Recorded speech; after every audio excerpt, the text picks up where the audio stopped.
성철스님 열반 30주년을 기념해서 백년불교문화재단과 불교방송이 공동 기획한 정독 선문정로 공부를 함께하고 있는 동의대학교 강경구 교수입니다. 무상정각에 대한 공부가 조금 길어지고 있습니다. 어떻게 해도 성철스님의 강조하는 주제는 비교적 일관되어 있으므로 조금 길다면 다른 공부에도 도움이 되지 않을까 싶기는 합니다. 이번 시간에는 무상정각이라고 하는데, 그러면 소승의 완전한 깨달음을 가리키는 아라한은 무상정각일까? 혹은 보살의 마지막 종점인 보살 십지의 지위에 있는 보살은 무상정각을 성취한 것일까? 라는 생각을 해볼 수 있다는 것이죠. 성철 스님은 열반경의 구절을 빌어서 아라한도 견성하지 못했다. 십지보살도 견성하지 못했다. 따라서 무상정각을 성취한 일이 없다. 이렇게 아라한 미견성, 십지보살 미견성의 원칙을 분명히 합니다. 그렇다면 누가 도대체 견성을 했고 누가 도대체 무상정각을 성취하는 것인가? 오로지 부처님만이 무상정각을 성취해서 불성을 보되 손바닥 위에 아마르과라는 열매가 있어요. 대추처럼 작은 열매인데 손바닥 위에 아마르과를 올려놓고 직접 눈으로 보는 것처럼 명확하게 불성을 본다. 그 밖의 어떤 중간 단계도 아예 보지 못하거나 소문으로 듣고 보거나 혹은 어렴풋하게 볼 뿐이다 하는 내용을 이번 시간에 살펴보도록 하겠습니다. 단락은 아마 164쪽이 되겠습니다. 한 구절 굉장히 간단한 문장인데 읽어보고 시작을 하도록 하겠습니다. 대열반경의 구절이고요. 모든 아라한은 불성을 보지 못한다. 보지 못함으로 안욕따라 삼맥삼보리를 증득하지 못한다. 이런 구절이에요. 이렇게 짧은 구절입니다. 그렇지만 굉장히 중요한 구절이기도 하고요. 모든 아라한은 불성을 보지 못한다. 불성을 보는 것이 깨달음인데 아라한은 불성을 보는 견성을 체험하지 못했다는 그런 이야기가 되겠습니다. 아라한은 보통 한문으로 뜻으로 보자면 응당 공양을 받을 만한 분이라는 뜻이고 한문으로는 응공이라고 번역이 됩니다. 그리고 이 명칭은 열에게 헌정되는 10가지의 아름다운 명칭 중에 하나로 꼽히게 됩니다. 그러니까 이제 열에는 열애, 응공, 정변지, 명행족, 선서, 세간의 무상사, 조장부, 천인사불, 세존이라는 10가지의 명호를 헌정받습니다. 열애가 성취한 깨달음이 그런 미덕들을 갖고 있기 때문인데 두 번째 명칭이 응공, 다시 말해서 아라한이에요. 그러니까 열애도 아라한입니다. 근데 이 열반경에 아라한은 불성을 보지 못했다 하면 그러면 부처도 아라한인데 이 모순을 어떻게 이해하고 해결해야 될까 하는 문제가 교리적으로 남게 됩니다. 불교사를 보면 처음에는 부처님의 깨달음과 부처님 제자들의 깨달음이 완전히 동일하다는 관점이 있었습니다.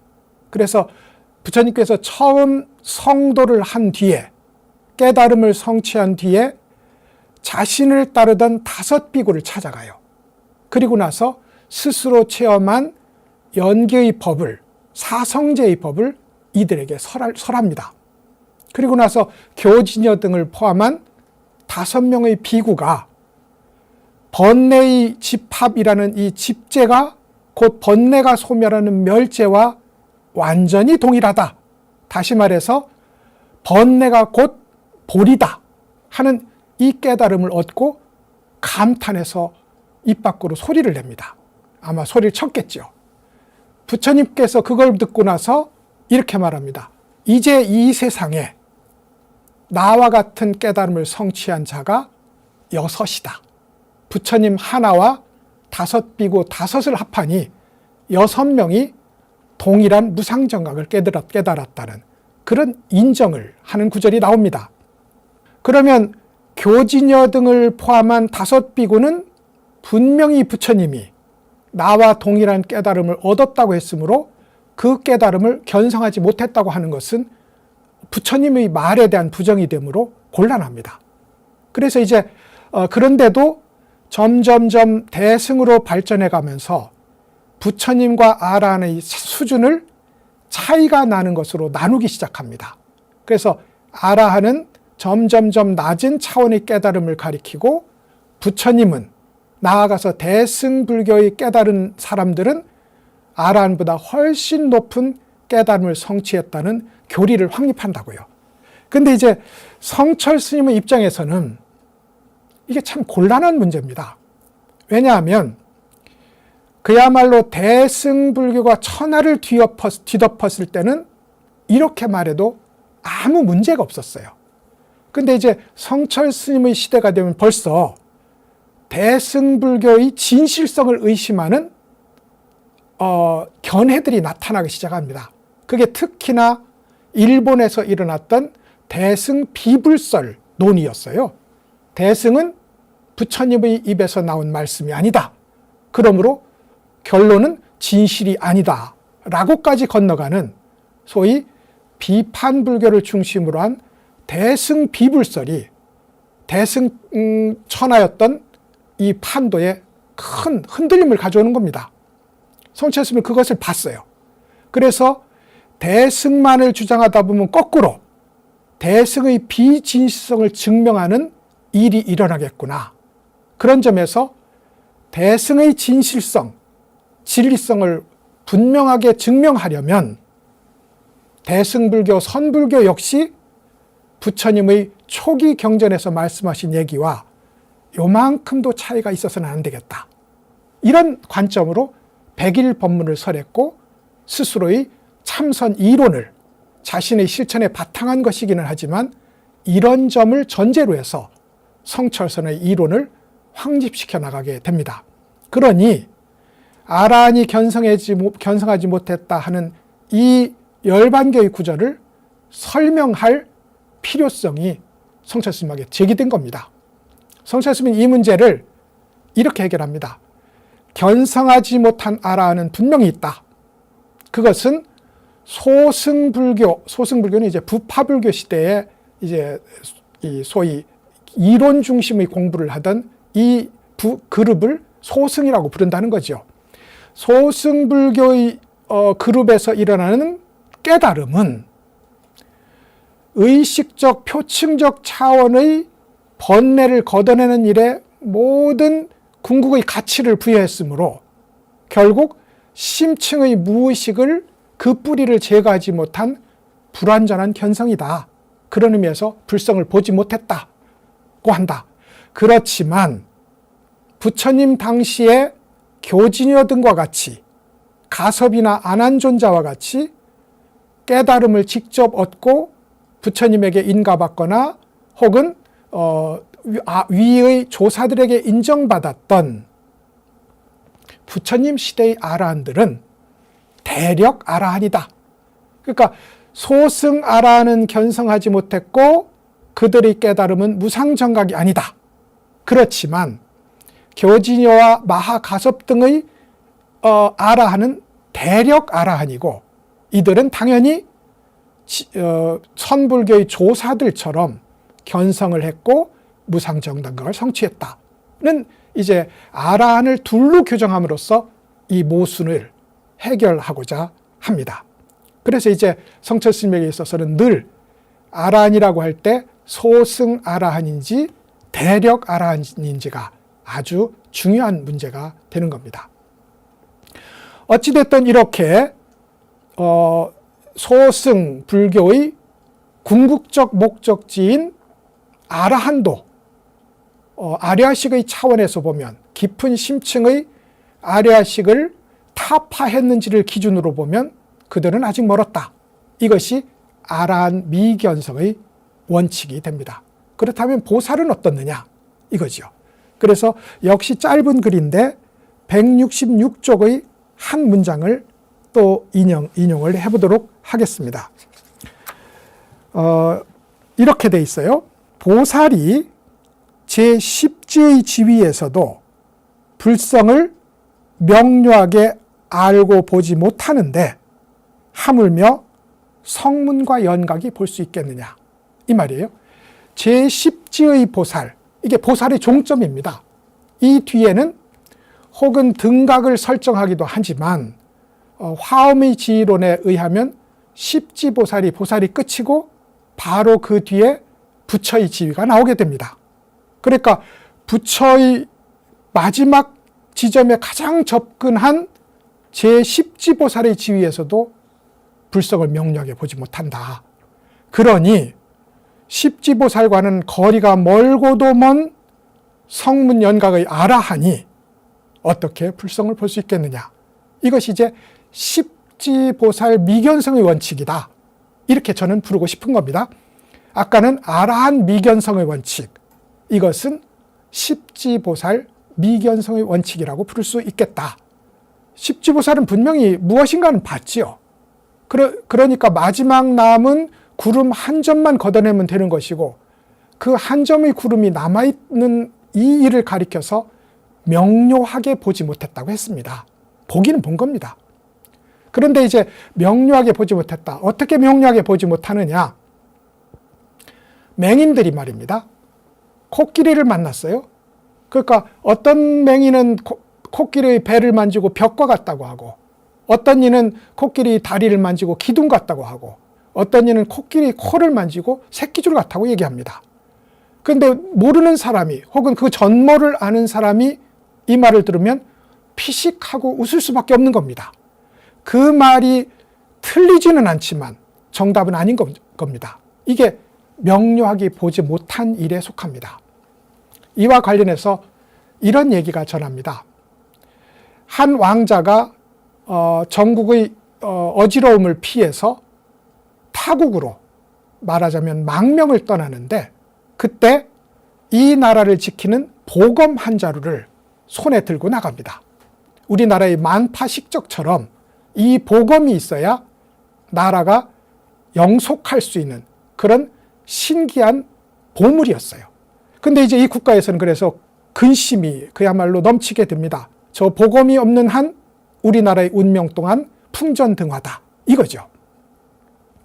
그래서 이제 사방으로 보검을 찾는 중에 신하들 중에 제가 그 보검을 본 일이 있습니다. 라는 신하들이 나오게 돼요. 그래서 물어봅니다. 그 보검이 어떻게 생겼느냐? 푸른 연꽃과 같이 생겼습니다. 한 사람은 양뿔과 같이 생겼습니다. 다른 한 사람은 검은 붉은 불꽃과 같이 생겼습니다. 또 어떤 사람은 검은 뱀이 또아리를 틀고 있는 것과 같습니다.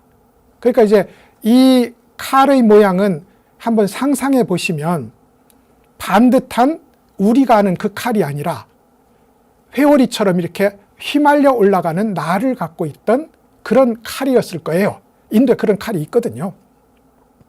그러니까 왕이 빙그레 웃으면서 나의 왕의 창고에는 그런 검이 없노라. 이렇게 이야기를 해요. 그리고 나서 도대체 이 검의 행방을 알 수도 없고 검의 진정한 모습을 볼 수도 없었는데 망명을 떠났던 왕자가 칼을 들고 귀국을 합니다. 그래서 이 칼을 보여주니 직접 눈으로 보니 과연 푸른 연꽃과 같고 붉은 불길과 같고 또아리를 튼 검은 뱀과 같고 양의 뿔과 같이 생겼어요. 그렇지만 그 어느 하나로는 이 검의 전모를 표현하지 못한다는 것을 신하들이 알게 됩니다. 이게 불성에 대한 비유입니다. 혹은 실제로 학문적으로 불성이 진짜로 별도로 존재한다는 논의가 있었거든요. 그때는 불성은 엄지손가락처럼 생겼다. 혹은 불성은 쌀알처럼 생겼다는 그런 논의도 있었습니다. 그런데 이거는 이제 불성이 우리의 이 살림의 현상 밖에 만사만물로 나타나는 이 현장의 밖에 별도로 무엇인가 신비한 형태로 존재한다는 그런 이분법적 사고에 의해서 나온 이야기가 됩니다. 엄지처럼 생겼다. 사실은 불성은 산을 만나면 산이 되고 물을 만나면 물이 되는 것이지 별도로 엄지처럼 쌀알처럼 생긴 불성이라는 동집체는 없는 거거든요. 그래서 이제 이런 논의가 있었어요. 그것을 비유적으로 말하다 보니 푸른 연꽃 같다, 양뿔과 같다, 그리고 불길처럼 붉다, 검은 뱀처럼 또아리를 틀고 있다는 말이 나오게 된 겁니다. 그러니 전모를 보는 이 부분을 봤으니 보지 않았다고는 할 수 없어요. 그렇지만 전모를 보기 전까지는 명료하게 보지 못했다. 이렇게 평가할 수밖에 없는 것이 이제 보살 십지에 대한 규정이 되겠습니다. 명료하게 보지 못했으니 보지 못한 것과 거의 진배 없다는 것이 성철스님의 주장이 되는 겁니다. 그러니까 이렇게 보살이 이제 보지 못하는데 성문연각의 아라는 볼 이유가 없다 하는 이 명료하지 못한 관찰을 가리켜서 두 가지로 표현합니다. 십지보살은 귀로 듣듯이 본다는 겁니다. 이에 비해서 부처님은 직접 눈으로 보듯이 본다는 거예요. 이건 다른 거죠. 백문이 불여일견이다. 100번 듣는 것이 한 번 보는 것보다 못하다고 했는데 경전을 통해서 혹은 간접적 체험을 통해서 불성의 존재를 충분히 확인하고 있음에도 불구하고 지금 눈앞에 나타난 만사만물이 곧 불성임을 확인하는 데는 하나의 안목이 필요하다 이겁니다. 그 안목이 불안이에요. 부처의 눈이라고요.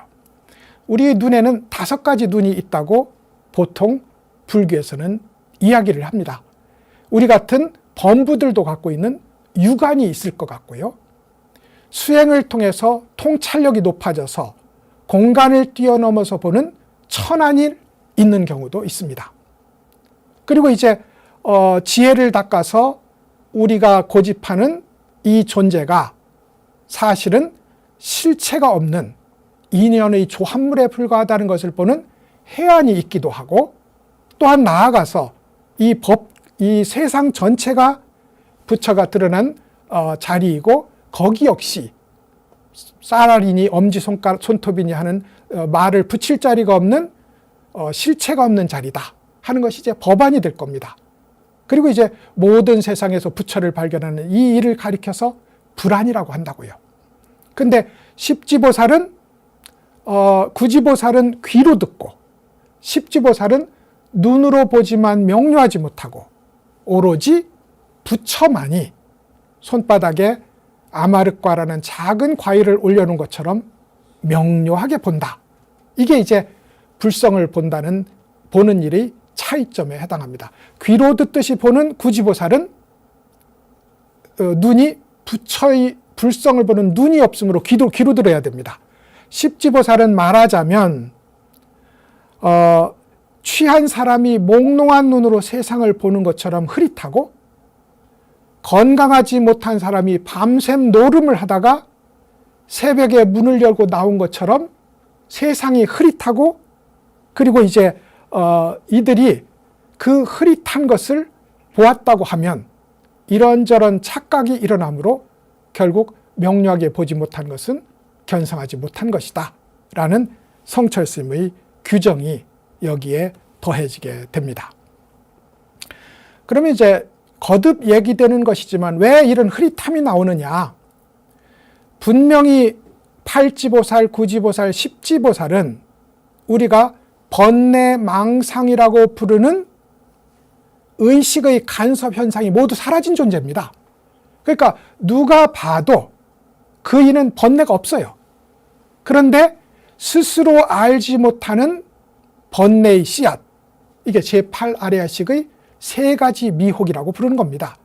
미세해서 알지는 못하지만 가만히 방치하면 다시 이 씨앗이 싹을 틔워서 자라나서는 정원의 독가시의 나무로 만연해서 성장하는 것, 그 출발점이 되는 이것을 지원하지 못했다. 그런 의미에서 십지보살, 구지보살, 팔지보살은 비록 표면적으로는 모든 번뇌가 다 사라졌지만 번뇌의 가능성이 남아있으므로 보지 못했거나 분명하게 보지 못한다. 아리아식 때문이다. 이것이 이제 성철 스님 이야기가 되는 겁니다. 사실 이 아리아식의 문제는 성철 스님의 선을 이해하는데 가장 중요한 키워드이기도 하고, 성철 스님 스스로도 누군가 유식을 깊게 공부하고 아리아식의 문제를 깊게 탐구한 사람이 있다면 내가 주장하는 이 선의 길에 대해서 충분히 이해하는 일이 있을 것이다 할 정도로 그 관건이 아리아식의 이해 여부에 달려 있었다는 것은 분명해 보입니다. 그래서 이제 아리아식을 타파하지 못했으므로 견성이 완전하지 못하다. 이것이 십지보살 미견성의 원칙이다 이거죠. 성철 스님은 선문 정도에서 굉장히 말을 아끼는데요. 아마도 그것은 말을 많이 내놓으면 내놓을수록 공부를 하는 사람들이 그 말을 따라갈 위험성이 있어서 최대한 말을 아꼈던 것 같습니다. 그런데 비교적 풍성하게 말에 절약을 하지 않고 내놓은 이야기가 어린아이의 이야기가 있습니다. 바로 이 대목과 관련해서인데요. 당신을 찾아오는 한 어린애가 있었다는 겁니다. 천진에서 큰 스님인데 성철 스님의 말을 빌리자면 대통령도 나에게 함부로 하지 못할 텐데 이거죠. 실제로 당시 박정희 대통령이 해인사를 방문했을 때 말입니다. 성철 스님을 좀 만나자고 했는데 성철 스님이 나가지 않았어요. 성철 스님이 만약에 나가기만 했다면 해인사의 갖가지 수건 사업을 풀 수 있었음에도 불구하고 공부하는 선승은 산에 있어야 된다. 만약에 대통령이 정말 보고 싶다면 삼천배를 하고 만나도록 하자. 부처님을 만나라는 뜻이죠. 성철이라는 사람을 만나지 말고 절에 왔으니 부처님을 만나는 복은 내가 인연을 지어줄 수 있겠다. 이 정도가 이제 성철 스님이 늘 주장하는 얘기였어요. 어찌됐든 대통령도 나를 함부로 하지 못하는데 이 꼬마 아이만은 큰 스님에게 반말을 했다는 겁니다. 밥 먹었어? 응, 밥 먹었어. 뭐 이런 거였죠. 그러면서 이제 물에 빠뜨리겠다고 하면 거짓말로 하는 것인데도 정말로 알아차리고 정말로 알고 죽겠다고 고함을 지르는, 말하자면 세상의 모든 것을 진실로 받아들이는 그런 모습을 보면서 불교의 어린아이처럼 실천하기라는 이 덕목이 왜 깨달음에 가장 근접한 자리인지를 알겠구나 하는 이야기를 굉장히 긴 문장을 가지고 이제 설명을 합니다. 그러니까 이제 말하자면 제8 아레아식, 물론 거기도 이제 제8 어린아이에게도 제8 아레아식은 있는 겁니다. 분별의식이 약하다는 거지. 그럼에도 불구하고 도에 가까운 것이 어린아이에게서 발견된다. 이것은 이제 누가 봐도 분명한 사실일 거죠. 어쩌면 참선을 하는 사람에게도 퍽 유용한 비유가 될 듯한데, 니체는 3가지 방식으로 사는 그룹을 얘기했어요. 다 훌륭하게 사는 일입니다. 첫 번째는 낙타처럼 사는 사람들이 있습니다. 말하자면 시대적 숙제, 개인적 숙제, 남들의 기대, 이런 것들을 한 몸에 받아서 평생을 그것을 열심히 수행하는 사람들이 있다. 그들은 낙타처럼 짐을 지고 부지런히 나르는 존재라서 낙타와 같다. 칭찬할 수도 있고 불쌍하다고 비판할 수도 있다. 그 다음에 이제 사자처럼 사는 인간군이 있다. 이들은 기존의 관념이나 기존의 도덕률에 묶이지 않고 스스로 자기 기준을 만들어 가면서 살아나가는 창조적인 그룹들이다. 불교로 보자면 부지런히 공부해서 번뇌를 타파해 나가는 그런 존재가 사자처럼 사는 존재일 겁니다. 근데 니체가 최고로 삼은 인간형은 어린아이형 삶입니다. 이 어린아이에게는 모든 것이 긍정만 있습니다. 이것을 니체는 거룩한 긍정이라고 불렀어요. 그래서 모든 것이 긍정일 뿐이라서 매번 지금 다가오는 이 현장을 유일한 삶의 페이지로 삼아서 거기에 전력을 기울인다는 겁니다. 매번 지금 여기, 지금 여기, 지금 여기만 있는 스스로 존재하는 자리, 그 자리를 가리켜서 어린아이 삶이라고 불렀고, 성철스님이 찬양한 어린아이처럼 살기의 이 장면이 니체의 이 규정과 거의 완벽하게 서로 통하는 것이 아닐까, 이렇게 이제 생각을 해볼 수 있습니다. 이렇게 이제 십지보살 미견성의 원칙을 말했고, 그 중에서도 제9지는 불성을 보기는 하지만 간접적으로 봄으로 귀로 듣듯이 본다. 십지보살은 눈으로 보기는 하지만 명료하게 보지 못한다. 오직 부처만이 손바닥에 아마르과를 올려놓고 직접 명료하게 보듯이 불성을 명료하게 본다. 이것이 이제 이 무상정각을 결론 지으면서 성철스님이 그러므로 손바닥에 아마르과를 올려놓고 명료하게 보는 것처럼 보기 전까지는 어떤 중간 단계에 대해서도 의미 부여를 하면 안 되고, 어떤 중간 단계도 견성이라고 부를 수 없다. 이것이 이제 성철스님의 이야기가 됩니다. 사실 이 문제는 성철스님은 열반경의 경우를 들어서 이렇게 증명을 하지만, 천태에서는 보살의 지위, 본격적인 수행의 지위가 시작되는 10주의 지위에서 견성이 일어난다고 규정을 하고, 화엄에서는 그것보다 더 전 단계인 십신의 초위에서, 십신이 10개의 지위가 있거든요. 근데 그 십신의 첫 단계에서 견성이 일어난다고 주장을 하기도 합니다.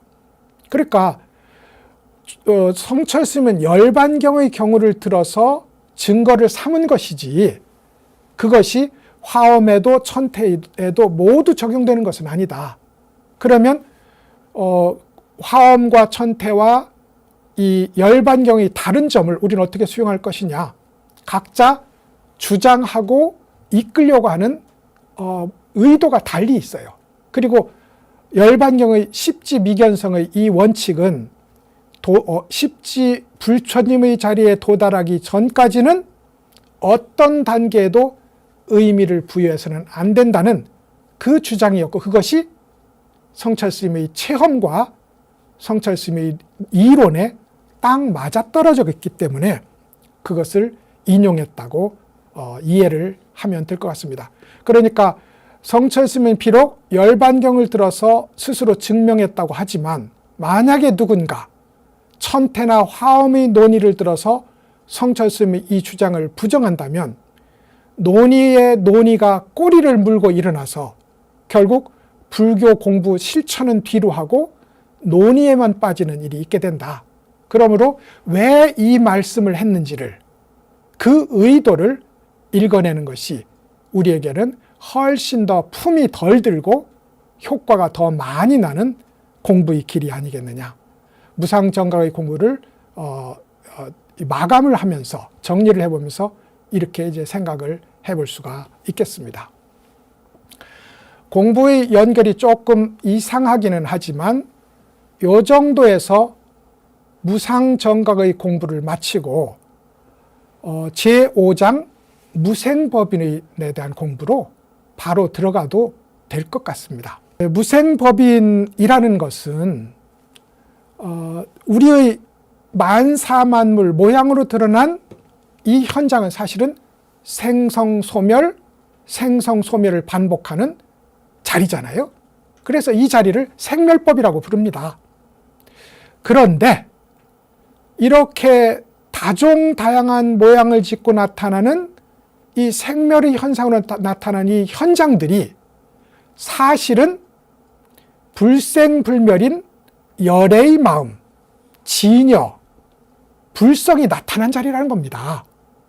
그러면 겉으로는 생성 소멸을 반복하지만 본질적으로는 생성한 적도 없고 소멸한 적도 없는 불생불멸의 현장들이다. 만법이 말입니다. 그런 의미에서 이 세상 만법이 생멸하는 것처럼 보이지만 실제로는 불생불멸이다. 그래서 만법은 무생법이다 이 말입니다. 무생은 불생불멸의 준말이에요. 만법은 불생불멸하는 법이다 이겁니다. 이것을 바로 알아차리고 흔쾌하게 수용하는 일, 이걸 참을 인자를 써서 무생법인이라고 부릅니다. 여기서 참는다는 것은 고통을 참고 분노를 참는다는 뜻이라기보다는 나에게 다가오는 모든 사물을 바로 부처님이 나타난 자리임을 알아서 흔쾌하게 수용을 하고 알아차린다는 그런 뜻이 되겠습니다. 그래서 인자를 참는다고 번역하지 않고 깨달음 혹은 지혜라고 번역합니다. 불생불멸의 법에 대한 깨달음, 이게 무생법인이라는 것이고 실제로는 무상정각과 마찬가지로 불교의 수행을 부지런히 한 끝에 도달하는 궁극의 자리를 가리키는 말이다. 무생법인이 말이죠. 소위 생멸하는 모양이지만 본질적으로는 생멸이 없다. 이게 이렇게 말하면 어려워 보이는데 대지의 비유를 들어 설명하면 쉬울 것 같습니다. 우리가 보기에는 산도 있고 언덕도 있고 구릉도 있고 평지도 있어요. 그런데 우리는 이 산과 언덕과 구름과 평지가 한결같이 대지가 드러난 모습을 압니다. 그러니까 산과 언덕과 구름과 평지를 내놓고 대지가 따로 없고 대지 빼놓고 산과 언덕과 구름이 따로 없어요. 그런데 분명하게 산은 생겨났다 소멸하거든요. 시간이 길어서 그렇지 생성 소멸한다고요. 그런데 대지는 언덕이 가라앉았다고 해서 대지가 사라지는 건 아니거든요. 그런 의미에서 대지는 불생불멸이고 그것이 생멸하는 산이고 언덕이고 구름으로 나타난다. 이것이 무생법인을 확인하는 자리다 이 말이죠. 그러니까 무생법인은 지금 이 현장을 버리지 않습니다. 이것이 이제 무생법인을 공부하는 기본적인 이유가 될 것 같고 성철 스님은 이것이 이제 이 불교의 궁극적 깨달음을 하나하나 점검해 가면서 그것이 중간을 가리키는 말이 아니라 궁극의 자리를 가리키는 말이라는 걸 하나하나 재규정해 나가는 그런 길을 걷습니다. 그러니까 실제로는 무생법인도 교리적으로 보면 제7지의 무생법인을 성취한다는 교리도 있고 혹은 제8지의 무생법인을 증득한다는 교리도 있어요. 당연히 9지, 10지에도 무생법인을 성취한다는 길이 있을 겁니다. 근데 성철 스님은 한결같이 궁극의 부처의 자리에서 만나는 그 완전한 깨달음이 무생법인이지 그 무생법인은 진정한 무생법인이 아니다. 그래서 진무생이라는 용어를 창안하기까지 합니다. 그러면 부처님 이전의 무생법인은 가무생이라는 거죠. 가짜 무생이고 이것만이 진무생이라는 소위 이 여러 가지 무생법인에 대한 정의가 있지만 부처의 경계만이 무생법인을 증득한 자리다 라는 것을 설명하기 위해서 진무생이라는 용어까지 창안을 한다 이 말이죠. 그런데 이게 이제 참을 인자인데 말이죠. 이 세상의 만사만물이 곧 부처의 마음이 드러난 것임을 알아서 좋은 것이든 나쁜 것이든 한결같이 흔쾌하게 수용하는 것, 이게 무생법인에 대한 정의인데요. 그런데 이 무생법인에 대한 정의는 결국은 이것도 참는 일입니다. 왜냐하면 좋은 일이 온다고 환영하지 않고 나쁜 일이 온다고 거절하지 않는 것, 이게 기본적으로 참음의 기본 내용이거든요. 그런 의미에서 부처의 경계에 도달하는 진정한 길 중에 하나로 참음의 길이 제기됩니다. 이걸 불교 용어로 한문으로 표현하면 인욕이라고 해요. 욕됨과 고통을 참는다는 것이고, 우리는 금강경에 부처님이 전생에 참음을 수행하는 시기가 있었다는 걸 압니다. 그때 이름이 찬제팔이라는 이름의 선인이었는데, 우리는 보통 그 존재를 인욕선인이라고 불러요. 그런데 이 인욕선인이었던 전생의 부처님이 수행을 할 때 가리왕이라는 왕이 신하들과 이 시녀들을 데리고 마침 그 숲에 나들이를 왔다는 거죠. 그리고 충분히 논 뒤에 잠깐 잠에 든 사이에 시녀들이 찾아와서 이 거룩한 모습의 수행자를 보고 꽃을 뿌리고, 그리고 그 설법을 경청을 합니다. 가리왕이 이것을 보고 너 뭐 하는 자냐? 저는 참음을 실천하는 수행을 합니다. 그 진실성을 내가 확인해 봐도 좋겠느냐? 좋습니다. 그러자 가리왕이 직접 칼을 들고 부처의 손을 이 선인의 손을 자르고 다리를 자르고 귀를 베어내고 코를 베어냅니다. 그래도 이 선인에게 원망하거나 고통스러워하는 마음이 일어나지 않습니다. 그러자 가리왕이 묻는 거죠. 그게 억지로 참는 것인지 아니면 진실로 진리를 실천하는 현장인지 내가 어떻게 알겠느냐. 그러자 찬제팔이 선인이 이렇게 말합니다. 만약에 저희 지금의 이 참음이 진리를 실천하는 자리에서 일어나는 것이 분명하다면 내 몸에서 흐른 피가 우유가 될 것이고 나에게서 떨어져 나간 저 사지의 신체들이 원래대로 복귀할 겁니다.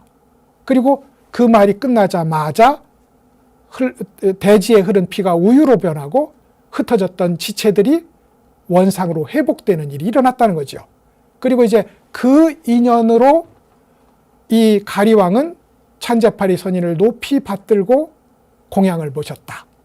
그 인연으로 참음을 실천했던 찬제팔이 선인은 후생에 부처가 되고, 비록 부처님의 사지를 절단한 범죄를 저질렀지만 그것을 회개하고 뒤에 높이 봉양을 한 가리왕은 최초의 깨달음을 얻은 교진여가 되었다. 이게 이제 이 전생담이 가리키는 거거든요. 근데 왜 이렇게 뻔히 알고 있는 인욕선인의 얘기를 했느냐면, 무생법인의 참을 인자가 결국은 고통을 참고 욕됨을 참는 요 단순한 참음에서부터 시작해서 인욕선인과 같은 그런 불가사의한 참음의 단계를 거쳐서 이제 세상의 만법에 대해서 요만큼도 불만이 없는 그런 완전한 수용이 일어나는 무생법인의 참음이 나타나게 된다. 그래서 이 참을 인자는 결국 모든 단어에 참는다는 뜻으로, 참음에는 층위가 있는 거죠. 수준이 있다고요. 낮은 차원의 참음, 중간 차원의 참음, 그리고 고급 차원의 참음이 있어서 최고의 궁극적인 참음을 가리켜서 무생법인이라고 한다. 이렇게 설명해야 무생법인을 잘 이해할 수 있습니다. 왜냐하면 나한테 다가오는 어떤 일이든 부처님의 방문이다. 그렇다면 좋은 일이라고 해서 나쁜 일이라고 해서 좋은 일은 환영하고 나쁜 일은 물리친다면 참는 사람이 아닙니다. 오는 대로 모두 기꺼이 수용하고 가는 대로 모두 기꺼이 보내는 일, 이것이 진정한 참음이고 가장 궁극적인 참음이고 이걸 가리켜서 무생법인이라고 한다.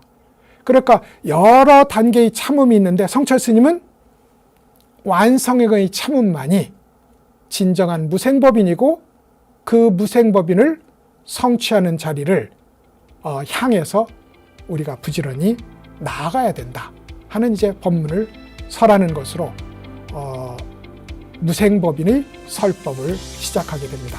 무생법인의 구체적인 내용에 대해서는 다음 시간에 더 자세하게 구체적으로 살펴보는 시간을 갖도록 하겠습니다.